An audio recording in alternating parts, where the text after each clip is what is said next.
On a besoin de maîtriser nos finances publiques, mais il ne faut pas arrêter d'investir dans le vélo. À Marseille, le Premier ministre a annoncé le lancement de la conférence de financement avec une part très importante dédiée au vélo.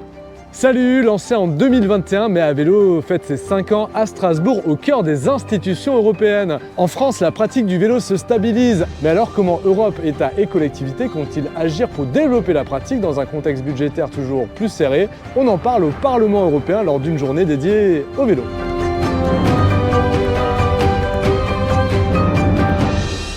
Pour les 5 ans de Mai à vélo, nous avons rassemblé des acteurs influents pour développer nos politiques cyclables en France mais aussi en Europe, puisque nous avons commencé au départ de Kehl, qui se trouve en Allemagne, pour se rendre jusqu'au Parlement européen à vélo. Et dans le dernier mandat européen, il y a une déclaration vélo qui a été faite, mais simplement elle n'est pas contraignante. Donc maintenant il faut retranscrire les belles paroles en actes et ça va être l'un de mes sujets au sein de la Commission des Transports et Mobilités. Le vélo, c'est l'efficacité, c'est pas cher.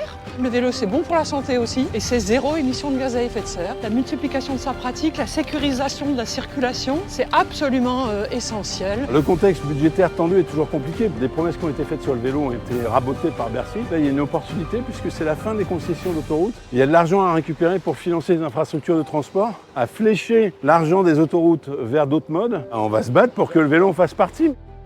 Les contraintes budgétaires de l'État font que tous les secteurs ont été touchés, d'où l'initiative qu'a pris Philippe Tabarot, le ministre des Transports, de créer à travers Ambition France Transport une réflexion sur les modes de financement que nous devons privilégier dans les années qui viennent pour garantir que nous aurons des infrastructures de circulation, de transport, de mobilité qui soient de qualité. Et le vélo a toute sa place à prendre. Ah oui, le gouvernement croit au vélo.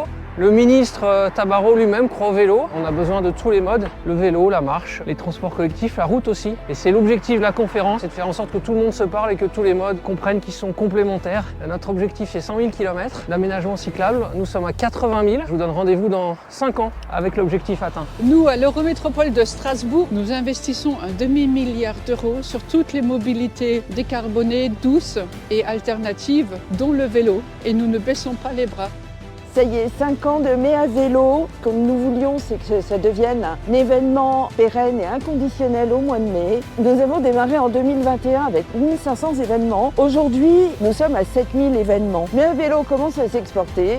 On a notamment des événements en Allemagne et en Pologne. Et justement, plus il y aura de participants Mai à vélo, plus il y aura des kilomètres parcourus grâce à GeoVélo, plus on montrera que les politiques cyclables doivent faire partie de notre politique d'aménagement du territoire.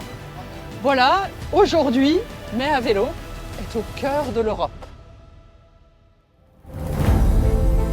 Pour la suite, direction La Rochelle où l'agglomération organise une journée vélo 100% réservée aux femmes. Alors, Retrouvons-nous sur les vélos pour pédaler partout en Europe. allez, salut.